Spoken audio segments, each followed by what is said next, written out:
श्रद्धाशील बंधुओं एवं श्रद्धाशील बहनों,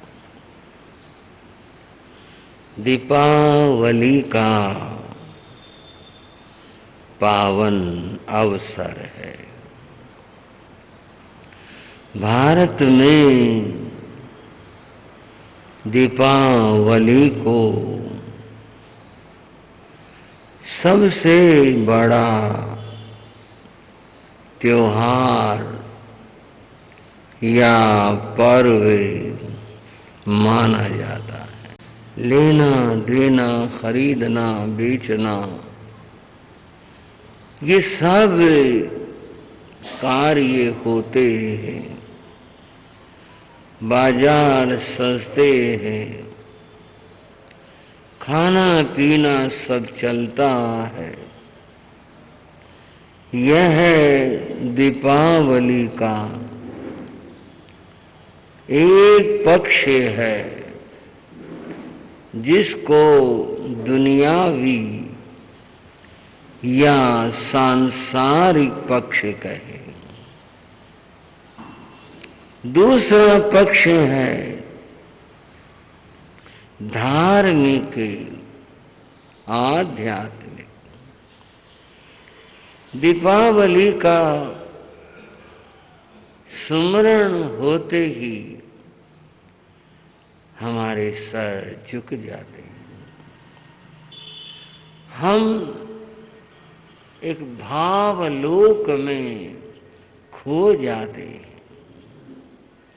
महाप्रभु भगवान महावीर, जिन्होंने दीपावली को महानिर्वाण प्राप्त किया था, या यूं कहें उनके निर्वाण के कारण ही दीपावली मनाई जाती है। उन महाप्रभु का हम सुमरण करते हैं, वंदन नमन करते हैं, और जो उन्होंने रास्ता दिखाया उस रास्ते को हम स्वीकार करते हैं। इसलिए दीपावली का आध्यात्मिक पक्ष भी बहुत उन्नत और समुन्नत है। बंधुओं, हम उस अतीत में चलते हैं जब प्रभु इस धरा को पावन कर रहे थे। अपापा नगरी, वहां के राजा हस्तिपाल, अपापा नगरी की रज्जुक सभा, जहां पर भगवान विराजमान थे। ये जो भावलोक है, इसका भी बड़ा अर्थ है। इसमें अनुभूति है, इसके अंदर कर्म निर्जरा है। दूसरा पक्ष संसार का कर्म बंध भी है, पर यहां तो कर्म निर्जरा की बात चल रही है। बिल्कुल गहरे में उतर जाएं, अंतर नेत्रों से प्रभु का दर्शन करें। गौतम स्वामी बैठे हैं, अनेक मुनिराज बैठे हैं, साध्वियां विराजमान थी, राजा हस्तिपाल, उनके मित्र सब बैठे थे। यहाँ तक देवराज इंद्र भी बैठे थे। प्रभु देशना दे रहे थे, सब लोग सुन रहे थे और धन्य हो रहे थे। वही पावन देशना जो श्री उत्तराधयन सूत्र कहलाई, उस देशना को थोड़ा सा समझने का प्रयास करते हैं। बंधुओं, कल मैंने सूत्र की बात बताई थी। आग में तिविहे पणते। आगम शास्त्र सूत्र 3 प्रकार का है। सुत्तागमे, अथागमे, तदुभयागमे। सूत्र रूप में यानी मूल रूप में, अथागमे अर्थ के रूप में, तदुभयागमे जहां पर मूल और अर्थ दोनों। बंधुओं, मूल तो जितना है उतना ही रहता है, उसमें एक मात्रा भी न कम हो सकती न ज्यादा हो सकती। लेकिन जो अर्थागम है उसका तो बहुत विस्तार हो सकता है। हम अर्थागम को अगर समझ लें तो मूल का भाव समझ आए। बताया क्या गया? दीपावली के इस पावन अवसर पर मैं कुछ ऐसी ही चर्चा अर्थागम के रूप में आपके सामने कर रहा हूं।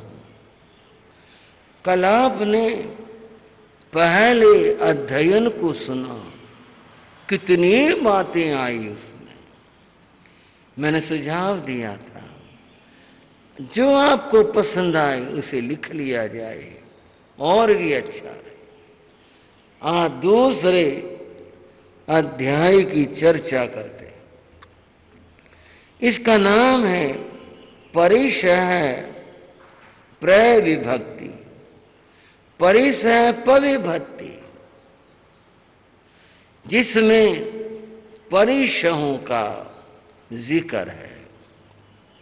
साधना के मार्ग पर चलने वाले व्यक्ति साधु के जीवन में अनेक बाधाएं और कष्ट आते, उन सब को समता के साथ में सहन करना, यह इस अध्याय में बताया है। आप कहेंगे कष्ट क्यों सहन करें? कष्ट समता के साथ सहन करना कर्म निर्जरा का कारण है। किसका कारण भाइयों?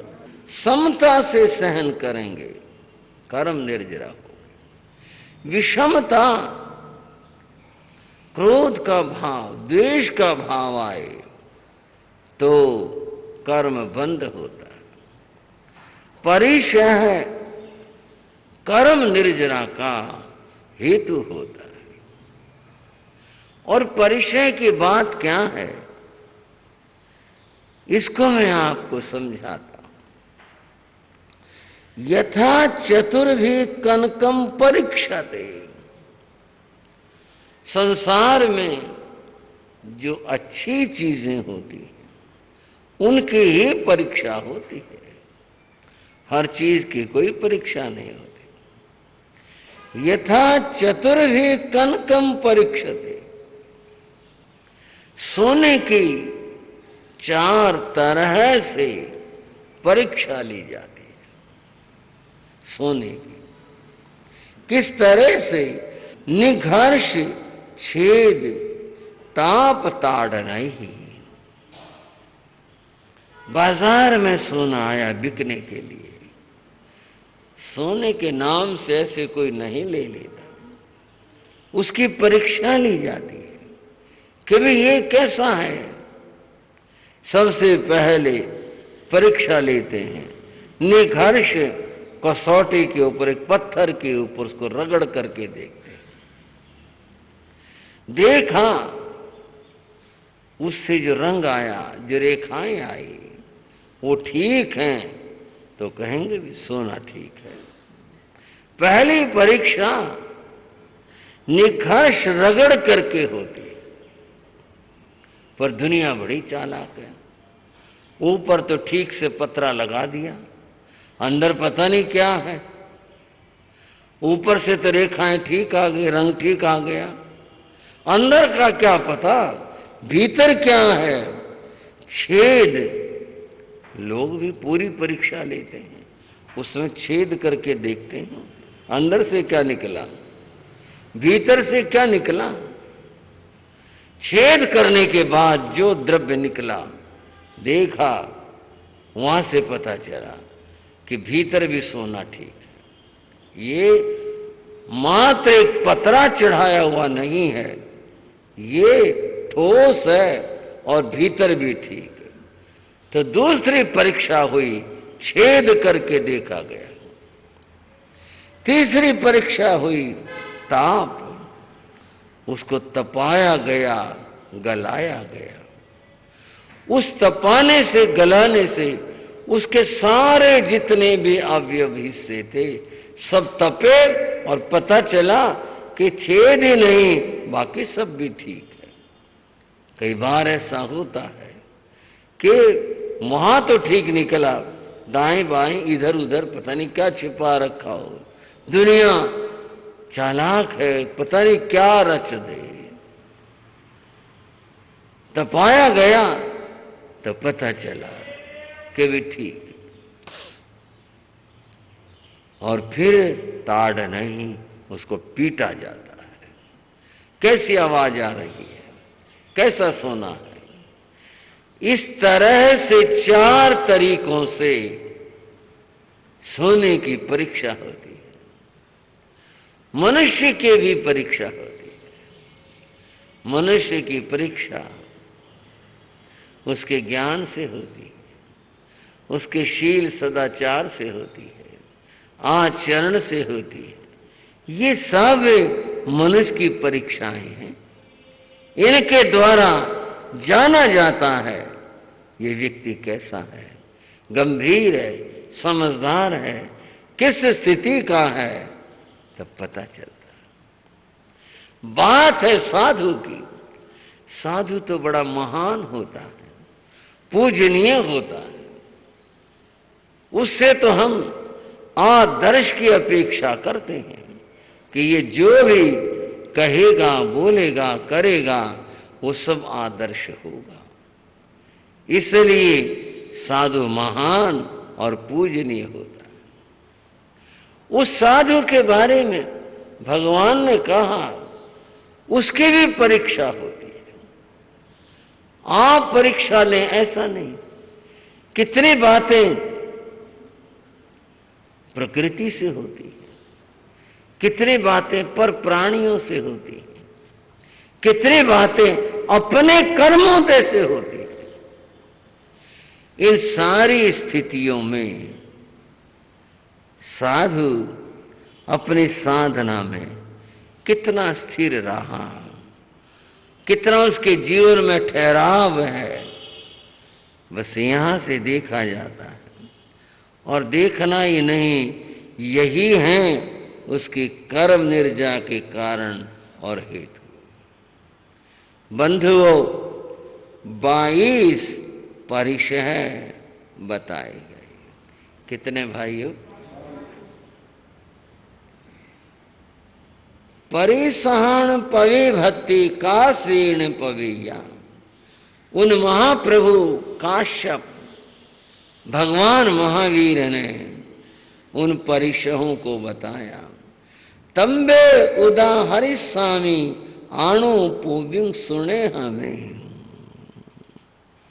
सुधर्म स्वामी जम्बू स्वामी को कहते हैं, मैं उन सबको तुम्हें बताऊंगा। वो क्या परिचय है, क्या चीजें हैं, ध्यान पूर्वक सुनो।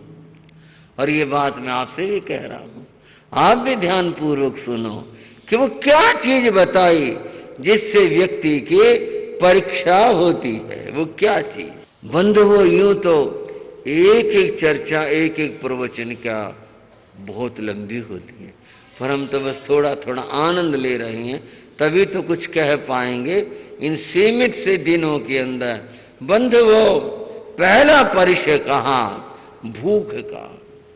ये भूख आदमी को तोड़ देती है, भूख आदमी को विचलित कर देती है, उसको अपने नियमों और सिद्धांतों से विचलित कर देती है। भूख बड़ी विकट चीज है, बड़ी भयंकर चीज है। ये भूख, भक्त भगवान का सुमरण करता है, लेकिन जब भूख लगाती है तब नहीं होता। और कहा, भूखे भजन न होय गोपाला, भूखे भजन न होय गोपाला, ले लो अपने कंठी माला। संभालो, भूखे से काम नहीं होता। बंधुओं, कोई कार्यक्रम हो, चाहे धार्मिक हो चाहे सांसारिक हो, पहले बात भोजन की होगी। गौतम प्रसाद जी अगर नहीं लिखी तो बताओ, फिर तो सोचना पड़ेगा कि चले कि नहीं चले। भोजन बड़ा आवश्यक है, भोजन जीवन का आधार है। यहां ये बताया गया, साधु, तुम साधु हो, अगर ऐसी परिस्थिति आ जाए, सहनशील होकर रहना। भूख की स्थिति आ जाए, सहन करना, विचलित मत होना। काले पवगन शंका से कैसे धमणी संतय, चाहे ये शरीर सूख करके, सुनना जरा, चाहे ये शरीर सूख करके कौवे की टांग जैसा हो जाए।